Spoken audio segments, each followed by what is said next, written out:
ఓం నమ శివాయ. అరుణాచల శివ, అరుణాచల శివ, అరుణాచల శివ. తలచుకుంటే చాలు ముక్తిని అందిస్తుందని భక్తుల ప్రగాఢంగా విశ్వసించే పుణ్యక్షేత్రం ఆ అరుణాచలం.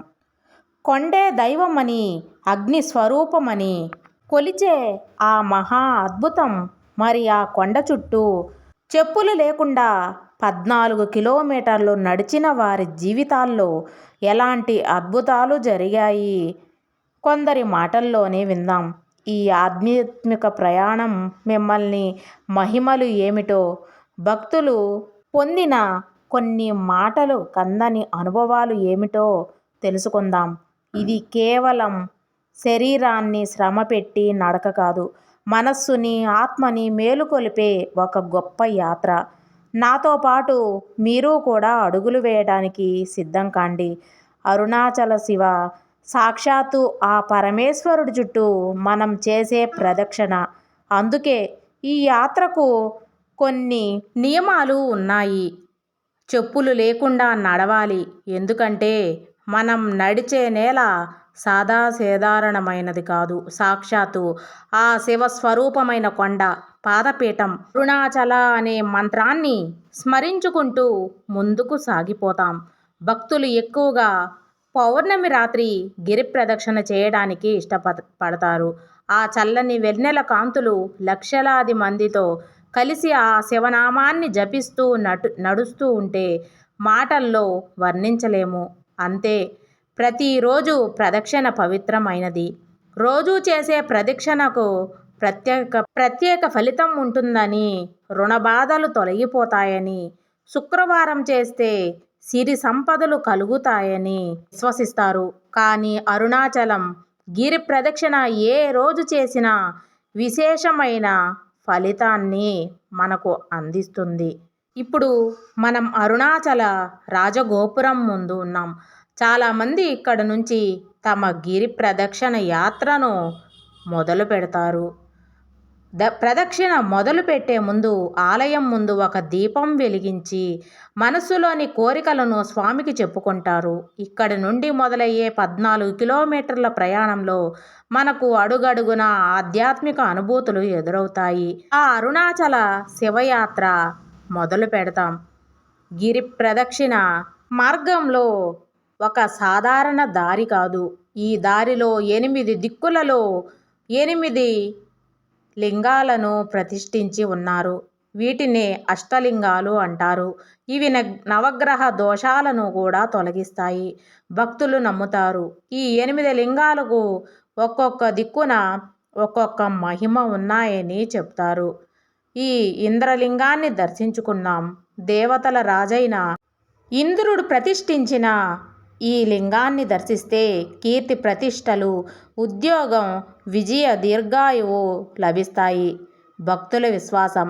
తరువాత మనం చేరుకునేది ఆగ్నేయ దిక్కున ఉన్న అగ్నిలింగం. సాక్షాత్తు ఆ అగ్నిదేవుడు ప్రతిష్ఠించిన ఈ లింగ దర్శనం మనలోని చెడు రోగాలను కాల్చేస్తుందని, కష్టాలను ఎదుర్కొనే శక్తినిస్తుందని నమ్మకం. చెప్పులు లేని కాళ్లకు వేడి తారు రోడ్డు, తగులుతున్న రాళ్ళు, గుచ్చుకుంటున్న ఆ శివనామ స్మరణలో ఆ బాధయే తెలియదు. మనస్సులోని భక్తి శరీరానికి తెలియని శక్తిని ఇస్తుంది. ఇక్కడే శేషాద్రి స్వామి వారి ఆశ్రమం. ఇక్కడ ఈ ఆశ్రమం ఉంది. ఇక్కడ భక్తులు ఆధ్యాత్మిక శాంతిని పొందుతుంటారు. ఈ మార్గంలో మనం తప్పక దర్శించాల్సిన మరో ముఖ్యమైన ప్రదేశం భగవాన్ రమణ మహర్షి ఆశ్రమం. ఇక్కడ ప్రశాంతతకు వాతావరణంలో కొద్దిసేపు కూర్చొని ధ్యానం చేస్తే మనసులోని అలజడులన్నీ తొలగిపోతాయి. రమణ మహర్షి చెప్పినట్టు నేను ఎవరు అనే అన్వేషణకు ఈ గిరి ప్రదక్షిణ ఒక దారి చూపుతుంది. ఇక్కడ ఒక మహిళ తన అనుభవాన్ని ఇలా చెప్పారు. మాకు ఇంట్లో ఆర్థికంగా చాలా ఇబ్బందులు అనేవి. మా పక్కింటి వాళ్ళు ఒక్కసారి అరుణాచలం వెళ్ళిరండి, మీకు మంచి జరుగుతుందని చెప్పారు. అందుకే నేను మా ఆయన కలిసి ఈ గిరి ప్రదక్షిణ చేయటానికి వచ్చాము. ఇక్కడి వచ్చాక నాకు చాలా ప్రశాంతంగా ఉంది. మానసిక ధైర్యం వచ్చింది. మాకు ఖచ్చితంగా మంచే జరుగుతుందని గిరి ప్రదక్షిణ మొదలుపెట్టాము. మాకు బలమైన ఆత్మవిశ్వాసం. ఆ తరువాత దక్షిణ దిక్కున యమధర్మరాజు ప్రతిష్ఠించిన యమలింగ దర్శనం ఇస్తుంది. ఆ స్వామిని కొలిస్తే ఆర్థిక ఇబ్బందుల నుండి బయటపడతామని, ఆయురారోగ్యాలు వృద్ధి అవుతాయని భక్తులు నమ్ముతారు. తరువాత మన ప్రయాణంలో 4వదైన నైరుతి దిక్కున నైరుతి లింగం. దీనిని దర్శించడం వల్ల సంతానం లేని వారికి సంతాన భాగ్యం కలుగుతుంది. దుష్ట శక్తుల నుంచి రక్షణ లభిస్తుందని ప్రగాఢంగా విశ్వసిస్తారు. ఇక అక్కడి నుంచి పశ్చిమ దిక్కున వరుణదేవుని ప్రతిష్ఠించిన వరుణలింగం దర్శించుకుందాం. ఈయన దర్శనం వల్ల నీటికి సంబంధించిన వ్యాధుల నుంచి, దీర్ఘకాలిక వ్యాధులు అవన్నీ విముక్తి అనేది కలుగుతుంది. దూరం పూర్తయ్యేసరికి రాత్రి అవుతుంది. చుట్టూ చీకటి, కానీ మనసులో మాత్రం వెలుగు అనేది కనిపిస్తుంది. లక్షలాది మంది భక్తులు ఒకే మంత్రాన్ని జపిస్తూ ఒకే లక్ష్యంపై నడుస్తుంటే అక్కడ ఒక అద్భుతమైన సామూహిక శక్తి క్షేత్రం ఏర్పడుతుంది. ఆ శక్తి మనల్ని ముందుకు నడిపిస్తుంది. తరువాత వాయువు దిక్కున వాయులింగం ప్రతిష్ఠించినది వాయులింగం ఉంటుంది. ఈ లింగాన్ని దర్శించే శ్వాసకోశ, గుండెకు సంబంధించిన వ్యాధుల నుంచి ఉపశమనం లభిస్తుందని భక్తుల విశ్వాసం. ఆ అనుభవాన్ని ఇలా చెప్పారు. నాకు చాలా కాలంగా మనశ్శాంతి లేదు. ఎప్పుడు ఏదో తెలియని ఆందోళన. గిరి ప్రదక్షిణ గురించి విని వచ్చాను. నడుస్తున్నంతసేపు ఓం నమఃశివాయ అనుకుంటూనే ఉన్నాను. వాయులింగం దాటిన తరువాత నా ప్రమేయం లేకుండా కళ్ళల్లో నుంచి నీళ్లు మొదలయ్యాయి. అవి ఏడుపు కాదు, చెప్పుకోలేని ఒక ఆనందం, ప్రశాంతత.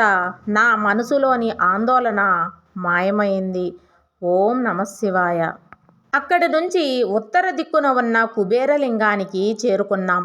ఐశ్వర్య ప్రదాత అయిన ఆ కుబేరుడు ప్రతిష్ఠించిన ఈ స్వామిని మనస్ఫూర్తిగా ప్రార్థిస్తే ఈ సిరి సంపదలు వృద్ధి చెంది జీవితంలో ఉన్నత స్థాయికి చేరుకుంటారని భక్తుల నమ్మకం. ప్రతి అడుగులో అరుణాచల శివ అనే నామాన్ని జపిస్తూ గిరి ప్రదక్షిణ మొదలుపెట్టాము. ఆ తరువాత ముందు నాలో ఉన్న అలజడిని తగ్గింది. ఇప్పుడు నేను ఆ గిరి ప్రదక్షిణ మొదలయ్యేసరికి పూర్తిగా నేను ఒక కొత్త మనిషిలా మారాను. నా జీవితానికి ఒక దారి కనిపించింది. అరుణాచల శివ మహిమలు అంటే 14 కిలోమీటర్ల గిరి ప్రదక్షిణ ముగుస్తుంది. అరుణాచల గిరి ప్రదక్షిణం కేవలం ఒక కొండ చుట్టూ తిరగడం కాదు. అది మనల్ని మనకు పరిచయం చేసే ఒక గొప్ప ఆధ్యాత్మిక యాత్ర. ఇది మన కర్మలను శుద్ధి చేసి శాంతిని, ఆత్మవిశ్వాసాన్ని ఇచ్చే ఒక తపస్సు అని భక్తుల నమ్మకం. ఒక్కసారైనా ప్రతి ఒక్కరూ ఈ అద్భుతమైన అనుభవాన్ని పొందాలని మనస్ఫూర్తిగా కోరుకుంటున్నాను. భక్తితో ఒక అడుగు ముందుకు వేస్తే ఆ అరుణాచలేశ్వరుడే ముందుకు నడిపిస్తారు. మీ చెయ్యి పట్టి నడిపిస్తాడు. ఓం శ్రీ అరుణాచలేశ్వరాయ నమః. ఈ వీడియో మీకు నచ్చినట్లయితే ప్లీజ్ లైక్ చేయండి, షేర్ చేయండి, సబ్స్క్రైబ్ చేయండి ఫ్రెండ్స్. ఓం నమః శివాయ.